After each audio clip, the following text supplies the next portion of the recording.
notre base arrière. Bien, merci Madame la Présidente, mes chers collègues. Comme cela a été très bien rappelé par mon collègue Éric Coulet, l'ambition de la région est bien d'œuvrer pour l'ensemble des territoires. Après la métropole dijonnaise, Besançon à l'instant et avant le Nord-Franche-Comté, c'est donc la communauté urbaine Creusot-Monceau qui vient d'être accompagnée dans le cadre d'un contrat métropolitain et je m'en réjouis. Ces 4 territoires dont nous avons parlé aujourd'hui ne se ressemblent pas tout à fait, n'ont pas la même histoire, pas la même sociologie de population, leurs économies n'ont pas les mêmes atouts, mais ils ont tous au moins un point commun, ils assument des fonctions métropolitaines, parmi lesquelles, plus particulièrement, la recherche, l'enseignement supérieur et l'innovation. C'est un sujet qui, à titre personnel, me tient à cœur. Je l'ai porté quelques années à la communauté urbaine. C'est aussi une priorité partagée entre les 2 exécutifs, celui de la région et celui de la communauté urbaine. C'est d'ailleurs ce qui a été rappelé hier lors du Conseil communautaire où, je le rappelle, ce contrat a été adopté avec enthousiasme et à l'unanimité par l'ensemble des élus communautaires. C'est enfin une conviction partagée, celle que l'université, la recherche, c'est ce qui permet de nourrir en profondeur tout ce qui favorise le développement économique et l'attractivité de nos territoires. C'est pourquoi ici, près d'un tiers de l'engagement régional sur ce contrat métropolitain est consacré à l'enseignement supérieur et à la recherche. Pour rappel, mais le vice-président l'a dit, il s'agit de 20 millions d'euros qui viennent supporter un engagement en termes d'investissement de 56 millions d'euros porté par la communauté urbaine. Au Creusot, bien sûr, qui, je le rappelle, accueille un master Erasmus Mundus, 2 laboratoires labellisés CNRS, des laboratoires et des centres de recherche privés également. Les projets qui seront soutenus sont le site technopolitain, qui a vocation à rassembler dans un même endroit les aspects de formation, la recherche et le développement économique de nos entreprises. Excalibur, Jean-Claude Lagrange en parlerait bien mieux que moi, ce qui concerne la métallurgie des poudres. Bon, la métallurgie est quelque chose que nous connaissons bien, surtout dans le bassin creusotin. Et puis la création également d'une résidence étudiante qui accompagnera bientôt l'ouverture d'un département de l'école d'ingénieurs de l'ESIREM. Vous l'avez compris, il ne s'agit pas uniquement d'un soutien financier, mais bien d'un engagement structurant pour l'ensemble de la région. Face à ceux qui nous diraient que tout se passe désormais à Paris, à Lyon ou Strasbourg, face à un gouvernement qui amplifie malheureusement cette logique de recentralisation, cette logique des gros contre les autres, un gouvernement qui se désengage des territoires, eh bien nous faisons la démonstration dans notre région que d'autres choix sont possibles. Oui, on peut être de taille modeste et porter l'excellence. Le Creusot-Monceau, comme le pôle industriel du Nord-Franche-Comté d'une certaine manière, a su relever la tête des crises auxquelles elle a été confrontée, le choc industriel ou la fermeture des houillères. Grâce à une volonté politique forte, grâce aussi à l'engagement des acteurs du territoire, le Megateam Cluster, à Monceau, soutenu là encore par la région, en est l'exemple le plus récent, mais là encore Jean-Claude Lagrange en parlerait certainement bien mieux que moi. À ces mutations économiques profondes s'ajoute l'enjeu de la transition écologique du territoire qui doit irriguer chacune de nos actions. S'y ajoute également, bien évidemment, la question de l'attractivité du territoire pour répondre aussi bien à l'évolution des modes de vie que pour attirer de nouvelles populations.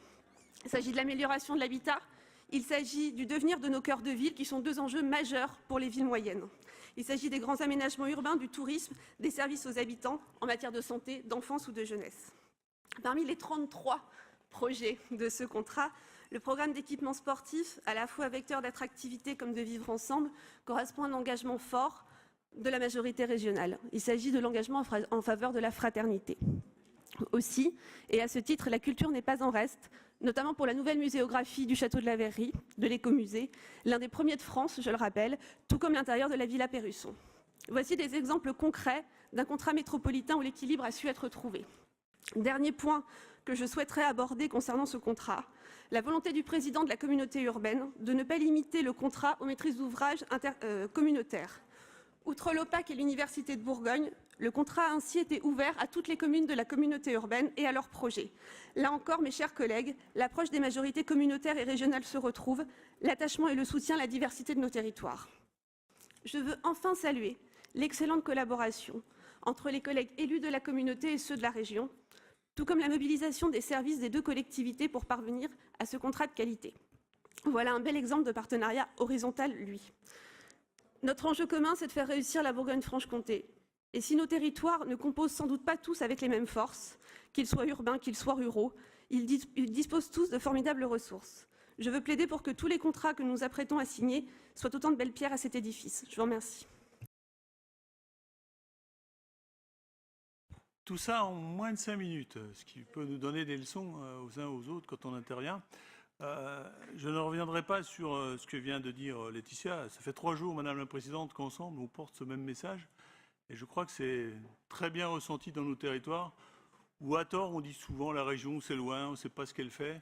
Je pense que là, avec ce que vient d'évoquer à la fois Éric Coulet, Laetitia Martinez et Marie-Claude Jarraud, on a une concrétisation de ce qu'est la région dans un territoire urbain, mais aussi rural.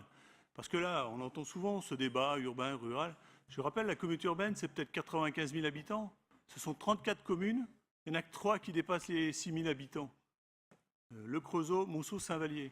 Ça veut dire que les autres communes, et ça a été rappelé, vont bénéficier aussi de ce contrat au travers de ce qu'Éric Coulet a mis en place, de services à la population. Parce qu'on a beau avoir des centralités qui ont besoin d'être renforcées dans l'attractivité commerciale, l'habitat, et c'est vrai à Monceau comme au Creusot, on a besoin de ce tissu global, et y compris des petites villes. Et le président, et je l'ai dit et on l'a répété depuis des années, a toujours cherché à avoir cet équilibre entre les centralités, les grandes fonctions de développement économique, de recherche. Et avec ces contrats, ça permet également d'accompagner la ruralité, commerce de proximité, aménagement de centres-bourgs. Voilà, c'est simplement pour dire que ce contrat est une expression depuis de nombreuses années d'un contrat de territoire qui mêle bien à la fois la dynamique économique, recherche, enseignement sup et l'aménagement du territoire dans sa globalité. Sur l'économie, c'est vrai qu'on va attribuer ces 2 dossiers, le site technopolitain qui sera, à mon avis, une des nouvelles pépinières labellisées à très haute valeur ajoutée, comme c'était le cas à Châlons, à Besançon. Mais je voulais parler de 2 projets. Quand on parle de l'économie, j'étais l'autre jour, sous la présidence d'Hervé Morin, à un débat qui concernait l'industrie, la reconquête par les territoires. Et ce que je vais dire au Creusot est vrai dans tous les territoires, pas simplement métropolitains, c'est vrai dans la Nièvre, c'est vrai partout.